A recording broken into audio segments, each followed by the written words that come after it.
दोस्तों, मैं अरुण आपका वेलकम करता हूं अपने चैनल में। दोस्तों, काफ़ी टाइम के बाद मैं अपनी वीडियो अपलोड कर रहा हूं और इसके लिए मैं सॉरी बोलना चाहूँगा। एंड दोस्तों, मैं आपको यहां पे आज से ठीक है इन्वेंट्री और वेयर हाउस के रिलेटेड आपको एक्सेल सिखाऊंगा। मतलब इन्वेंट्री और वेयर हाउस में जैसे कि आपको एक्सेल पे क्या क्या काम होना चाहिए, वहाँ पे क्या क्या काम आएगा, ठीक है, आपको क्या क्या नॉलेज में होनी चाहिए, उनकी रिपोर्ट्स, ठीक है। तो वो सब मैं आपको यहाँ से आज से कवर करना स्टार्ट करूँगा। दोस्तों, आज आपको सिर्फ मैं ये बताऊँगा कि एक कस्टमाइज, जैसे आप यहाँ देख रहे हैं, ठीक है, ये रिपोर्ट्स, बिलिंग, डेटा, ठीक है, तो ये कस्टमाइज शीट है, ठीक है। तो ये कैसे बनाई जाती है आज मैं आपको यहाँ पे सिखाऊंगा कि इसमें क्या क्या आपको डिटेल्स भरनी चाहिए। जैसे कि इसमें कंसाइनर कौन है, कंसाइनी क्या है, ठीक है, तो इन्वॉइस की क्या क्या डिटेल्स आपको रिक्वायरमेंट पड़ सकती हैं। बिल्कुल आपको बेसिक सा बिल्कुल सिंपल रिपोर्ट बनाना सिखाऊंगा, ठीक है, स्टार्टिंग में। फिर मैं आपको उसमें एडवांस में जाके बताऊंगा कि हमें एडवांस लेवल पे कैसे कैसे क्या क्या करना है, ठीक है। तो गाइस, वीडियो को स्टार्ट करते हैं। वीडियो ज़्यादा लंबी नहीं करनी है मुझे, काफ़ी टाइम के बाद मैं अपनी फर्स्ट वीडियो अपलोड कर रहा हूँ।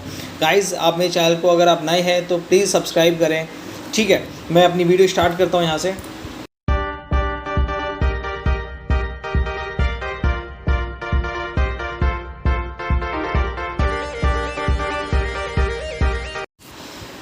तो दोस्तों देखिए, क्या होता है कि आपको एक शीट बनानी है, ठीक है। आप किसी वेयर हाउस में काम कर रहे हो या आप किसी इन्वेंट्री मैनेजमेंट के साथ काम कर रहे हो, ठीक है, कोई भी हो सकता है, कुछ भी हो सकता है, इन्वेंट्री का काम हो, किसी कंपनी का स्टोर हो, ठीक है।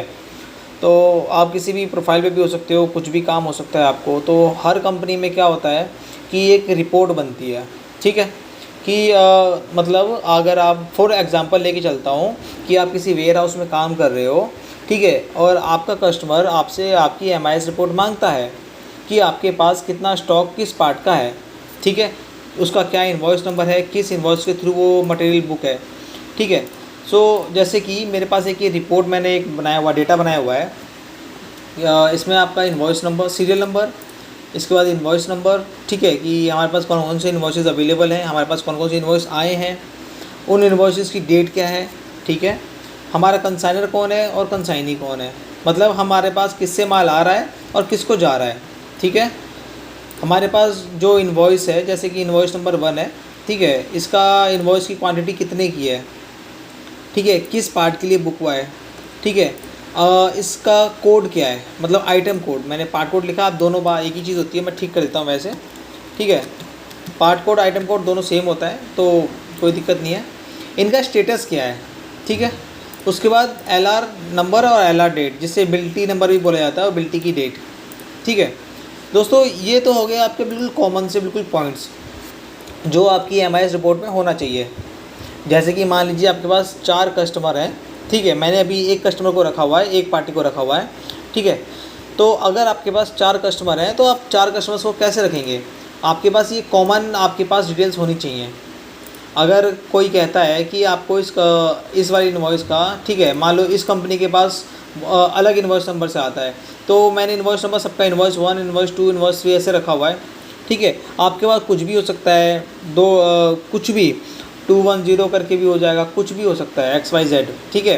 तो मैं आपको सिर्फ ये एग्जांपल के तौर पे सिखा रहा हूँ, आप बस थोड़ा सा फोकस करो कि जो आपको मैं पॉइंट्स क्लियर कर रहा हूँ यहाँ पे, आपको वो समझना है सिर्फ, ठीक है। मेरे पास एक रिपोर्ट है जो मैं एक्सेल पे बनाता हूँ कि मैंने इन्वॉइस नंबर लिख लिया, उसकी डेट लिख ली, कंसाइनर, कंसाइनी, उसकी क्वांटिटी कितने की है, आइटम किस आइटम के कोड पे बुक है। जैसे कि मेरा यहाँ पे फ़िल्टर लगाता हूँ, आइटम 1 देखता हूँ, ठीक है, तो मेरे पास इस पार्ट के लिए, ठीक है, इस आइटम के लिए मेरे पास ये इन्वॉइसेस बुक हुए हैं, ठीक है, और इतनी इतनी क्वांटिटी पे, और ये इस डेट को डिलीवर हुए हैं। अब आप समझ गए। तो इस तरीके से आपको एक शीट बनानी होती है, ठीक है। लेकिन सिर्फ ये एक रिपोर्ट बनाना कंपलसरी नहीं होता है, ठीक है।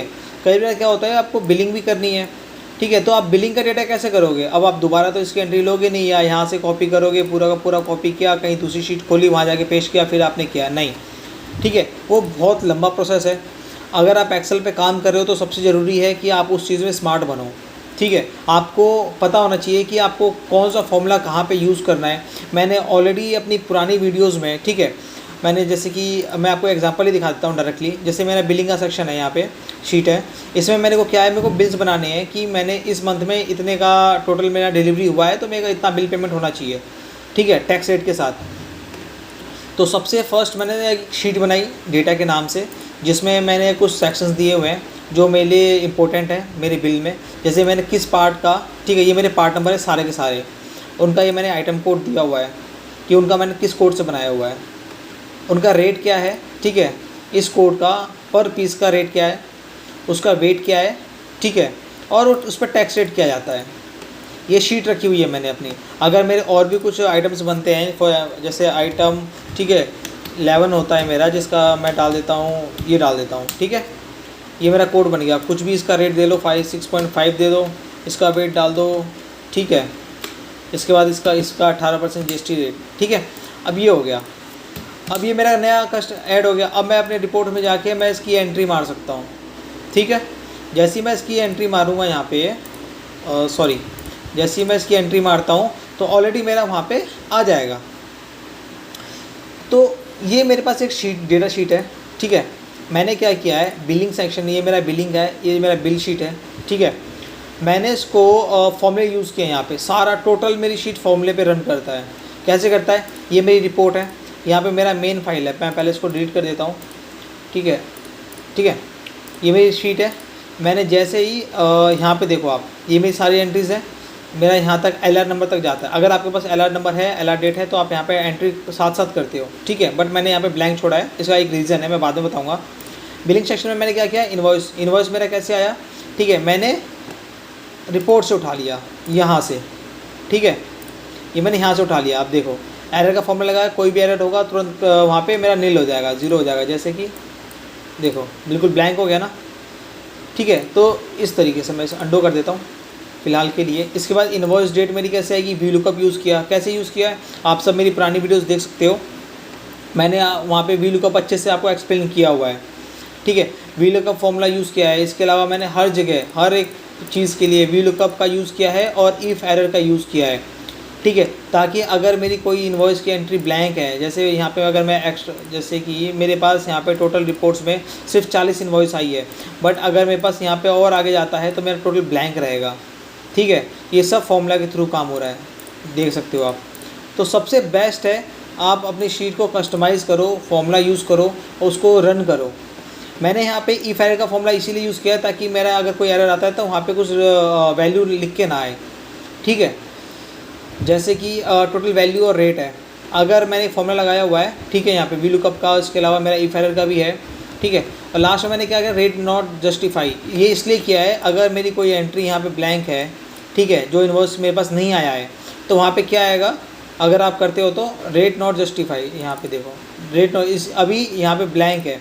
अगर मैं यहाँ पे इन्वॉइस की एंट्री 40 कर देता हूँ, यहाँ पे मैं invoice number INVOIC invoice 41 entry मार देता हूँ, जिसका डेट डाल दो 6 मार्च, ठीक है, सेम कंपनी डाल देता हूँ, ठीक है। आइटम क्वांटिटी 100 डाल दो, आइटम नंबर मैं डाल देता हूँ 20, ठीक है। आइटम कोड डाल देता हूँ 55 और ये मैं स्टॉक में दिखा देता हूँ। अब क्या होगा, जैसे कि आप मेरी शीट में आके देखो, मैंने यहाँ पे आइटम 10 रखा हुआ है, लास्ट मेरे पास 10 आइटम ही है, इसके आगे कुछ नहीं है। बट मैंने रिपोर्ट में जो मेरी नई एक इन्वॉइस आई है, ठीक है, इन्वॉइस नंबर 41, सेम कंपनी का डेटा है, लेकिन इसका एक नया पार्ट आया है, एक कस्टमर कंपनी ने हमें एक नया पार्ट दिया हुआ है, ठीक है दोस्तों। अब क्या होगा, अगर मैं बिल बनाता हूँ तो इसमें मेरा क्या जाएगा, मेरी एंट्री तो आ गई 41 की, ठीक है, इन्वॉइस नंबर 41 आ गया मेरा यहाँ पे बिलिंग सेक्शन में, ऑटोमेटिक आ गया। लेकिन क्या हुआ है, अभी इसका मैंने यहाँ पे रेट नहीं डाला है, क्यों, यहाँ पे देखो, यहाँ पे मैंने नहीं डाला है, ब्लैंक छोड़ा हुआ है, 10 तक ही डाला हुआ है। तो बिलिंग में ऑटोमेटिक दिखा है कि मेरी इस इन्वॉइस पे भी रेट जस्टिफाई नहीं हुआ है, इसका वेट अभी तक मेंशन नहीं है मेरे पास, ना इसका रेट अभी कंफर्म है, ठीक है, इसलिए मेरे यहाँ पे बिल अमाउंट नहीं आ रहा है। अब जैसे ही मैं यहाँ पे इसकी एंट्री मार देता हूँ, आइटम नंबर, ठीक है, 20 एंड 55, इसका रेट डालता हूँ 5.1, ठीक है, 10 एंड वेट इसका डालता हूँ 0.55 kg and 18% GST। And then आप देखो कि सॉरी ये वाला है, ठीक है, ये देखो यहाँ पे आ गया टोटल 555 आ गया। आइटम नंबर 20 स्टॉक में था, पहले यहाँ पे रेट नॉट जस्टिफाई आ रहा था, वेट नहीं आ रहा था इसका, अब इसका टैक्स रेट भी आ रहा है, टोटल अमाउंट भी आ रहा है। तो दोस्तों ये इस तरीके से काम करता है। आपको इसमें एक्स्ट्रा कोई फाइल नहीं बनानी, एक्स्ट्रा कुछ काम नहीं करना है, ठीक है। आपका बॉस को आप अपनी शीट दिखाओ, अगर आपका बॉस बोलता है कि मुझे अब तुरंत के तुरंत मेरे को मेरी बिलिंग का शीट चाहिए, मेरे को बिल भेजना है, तो आपको कुछ नहीं करना है, अपनी रिपोर्ट में जाना है, ठीक है। आपकी जितनी एंट्रीज़ हैं बस आपको चेक कर लेना है कि आपने जो एंट्रीज़ मारी है वो करेक्ट है कि नहीं है। सिंगल फाइल पे काम करना है, इसके बाद ऑटोमेटिक आपको इसे ड्रॉप करना है। जैसे ही इसको आप, जैसे कि मैं इसको डिलीट कर देता हूँ, ठीक है, और इसको भी डिलीट मार देता हूँ फ़िलहाल के लिए। अब मेरे पास 40 की एंट्री थी। अब जैसे ही मैं बिलिंग में जाऊँगा, अगर मैं एक्स्ट्रा करता हूँ, अगर कोई इन्वॉइस है तो मैं यहाँ पे शो हो जाएगी, ठीक है दोस्तों।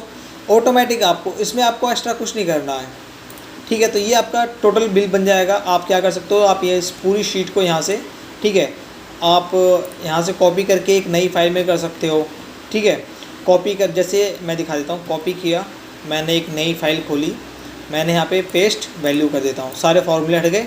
ये मेरा डेट का कॉलम है, डेट को मैं फॉर्मेट कर लेता हूँ, ठीक है। तो सब ये मेरा डेट का फॉर्मेट है, इसको मैं शॉर्ट डेट कर लेता हूँ। अब आप देखेंगे तो इसे मैं कर लेता हूँ, थोड़ा सा फॉर्मेटिंग कर लेता हूँ, कंट्रोल है, ठीक है। ये मेरा अलग है, इसे हटा देते हैं, कंट्रोल माइनस, एंड देन आप देखिए आपको क्या करना है, कंट्रोल ए दबाना है, कंट्रोल टी दबाना है और इससे ओके कर देना है। This is the best format, ठीक है। अब आप ये अपनी शीट को सेव कर लो, ठीक है, सेव कर लो एंड देन डेस्कटॉप पे मैं यहाँ पे आप कुछ भी कर सकते हैं, ठीक है, डॉक्यूमेंट्स कहीं भी आप सेव कर सकते हैं इसको, ठीक है, और आप ये बिल अपना भेज सकते हैं। तो दोस्तों मैं आपको आज सिर्फ इतना ही बताऊँगा, ठीक है। इस वीडियो को हमने इस फाइल को हमने कैसे बनाया है, ठीक है, एक एक पॉइंट मैं आपको क्लियर करूँगा अपनी नेक्स्ट वीडियो में। मैं अपनी फर्स्ट वीडियो आज की मैं ज़्यादा लंबी नहीं करूँगा, आज आपको बोर नहीं करूँगा, और बस आप मेरी नेक्स्ट वीडियो का वेट करो। जैसे कि मैं एक चीज़ और आपको मैं बता दूँ, एक डैशबोर्ड बनाया हुआ है मैंने यहाँ पे, कि जैसे इन्वेंट्री में क्या होता है, वेयरहाउस में क्या होता है कि आपको पता होना चाहिए कि आपका जो इन्वेंट्री लेवल है वो कहाँ तक जा रहा है, कैसे जा रहा है। मेरी टोटल नंबर ऑफ़ सेल्स 31 हुई हैं, ठीक है, जिसमें ये मेरा इनवर्ड है, टोटल मैंने इतने रुपए की, ठीक है, ये इसका बिलिंग अमाउंट है, मेरे पास इतने अमाउंट की बिल्स इन्वॉइसेस जो हैं, ठीक है, बिल इन्वॉइस जो भी हैं ये आए हैं, जिसमें से मैंने इतने डिलीवर किए हैं और इतने अमाउंट की मेरे पास रिजेक्शन और कैंसिलेशन हुई हैं या रिप्लेस हुई हैं, ठीक है, वो है टोटल बैलेंस मेरे पास। अब इतने रुपए का मेरे पास टोटल अमाउंट जो बिल अमाउंट है वो पेंडिंग है, जिसकी डिलीवरी मुझे आगे करनी है, ठीक है। आप चार्ट के थ्रू कर सकते हो, आप कस्टमाइज डेट के थ्रू भी कर सकते हो। मैंने यहाँ डेट दे रखी है, जैसे कि ये 1 जनवरी 2020 से लेके और 30 मार्च 2022 तक का डेटा है, मेरा टोटल अमाउंट ये है, ठीक है। तो ऐसी बहुत सारी चीज़ें हैं जो मैं आपको आगे बताने वाला हूँ अपनी आने वाली वीडियोज़ में। गाइज़ आप मेरे चैनल को सब्सक्राइब ज़रूर करें, ऐसी बहुत सारी वीडियो लाने वाला हूँ इन्वेंट्री मैनेजमेंट को लेके, जो आपको बहुत यूज़फुल हैं आपके काम के लिए। बेशक आप अगर नहीं भी आप वेयर हाउस में काम कर रहे हो, आप किसी ना किसी कंपनी में काम कर रहे हो, वहाँ पे एक मेंटेनेंस स्टाफ बैठता है जिसके लिए स्टोर होता है, आप उस स्टोर के लिए भी ये चीज़ वहाँ पर रन कर सकते हो, ठीक है। सो मिलते हैं वीडियो दोस्तों अपने नेक्स्ट वीडियो में, तब तक के लिए थैंक यू, गुड बाय, और प्लीज़ मेरे चैनल को सब्सक्राइब ज़रूर करें।